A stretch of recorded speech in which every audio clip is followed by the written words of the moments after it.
we are doing the Facebook Live this morning since I can't get my camera to work right, but still wanted to have devotions with you. And so we'll get everything posted to the right sites before the end of the day, but we are glad that you are joining us. And we are almost back from our niece's wedding, and we're looking forward to a great week serving the Lord. I hope you are as well. Well, we're going to finish up Proverbs chapter 19, and the topic of the day is really honoring our parents. And so verse number 18 says, "Chasten thy son while there is hope, and let not thy soul spare for his crying." In other words, children need direction. Children often need consequences. That's how we learn.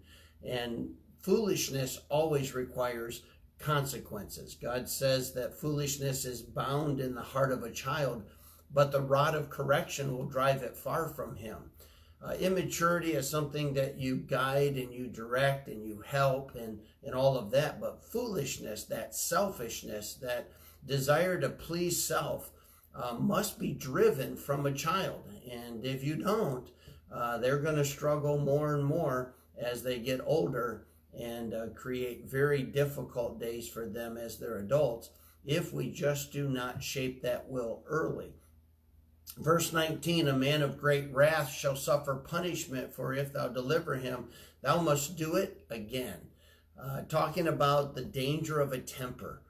Oftentimes people with a temper, if they're not corrected, if they're not given enough consequence, then they will struggle with a temper their whole life. Somehow they buy the lie that it's okay to lose their cool. Somehow they are convinced that it's okay to throw a temper tantrum.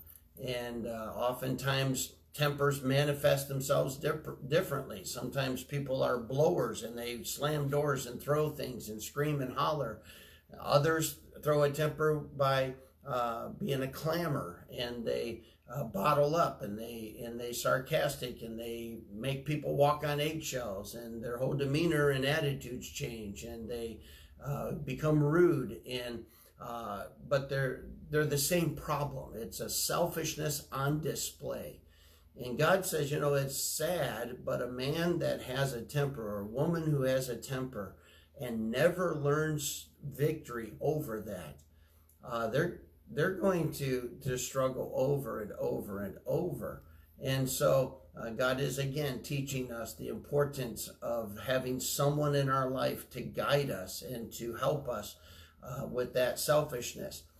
Verse 20 says, "Hear counsel and receive instruction, that thou mayest be wise in the latter end." In other words, listen to your father and mother. Listen to those who God puts in your life to guide and direct you.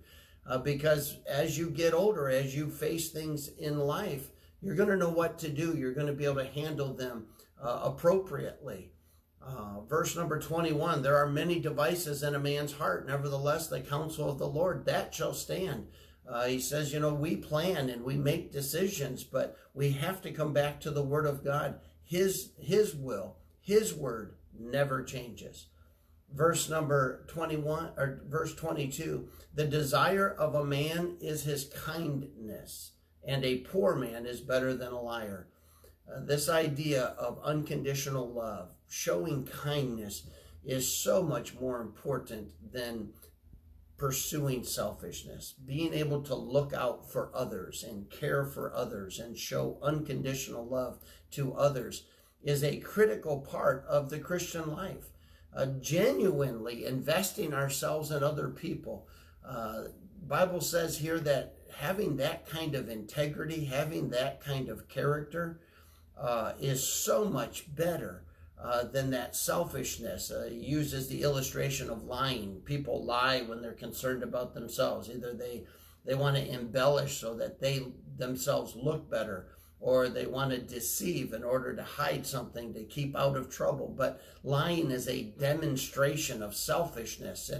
And really he's saying, unconditional love is really selflessness. And so there's this antithesis, one of the other, where a man of character who really invests himself genuinely in the needs of others to care for them in kindness is far better than somebody who continues to pursue after their own selfishness.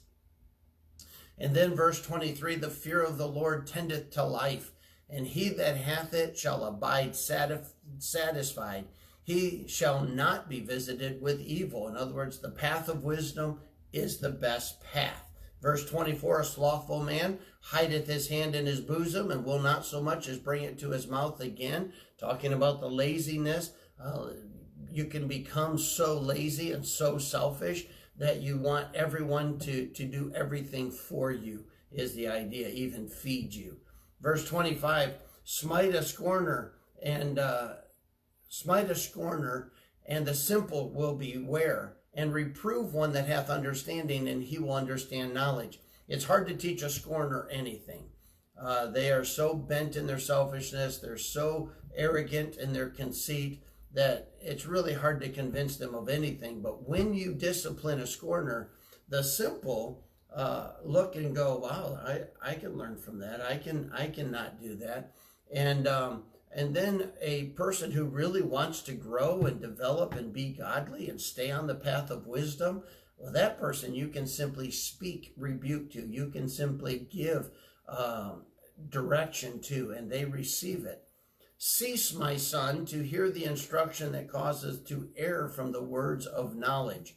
Verse 26. He that wasteth his father and chaseth away his mother is a son that causes shame and bringeth reproach.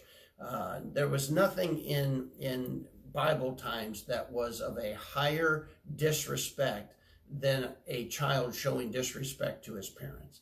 And here it's talking about robbing from his father, or literally that chasing away his mother simply means taking over the family farm and then kicking mom out of it. There is nothing more disrespectful than that level of selfishness. And then verse 27 is almost a sarcasm where it says, cease, my son, or go ahead, son, don't listen to me. But you do know that there's going to be consequences. You're going to face difficulty because you would not listen to truth. That's verse 27. Verse 28, an ungodly witness scorneth judgment, and the mouth of the wicked devoureth iniquity. It'll never happen to me. What? You don't think I can handle this? That type of scorn, that type of rebellion, that level of selfishness just heads for destruction because they will not listen to truth. They will not listen to instruction. And then verse 29, judgments are prepared for scorners, and stripes for the back of a fool. God once again reminds us that there is a path of wisdom. It's the will of God. It is the life that is modeled after the person of Jesus Christ. And he said, boy, it's so easy to be selfish. But God has brought authorities into our life. He allows consequences into our life to get us back on that path of wisdom because, it's so painful. And there's so much hurt that comes from the path of selfishness.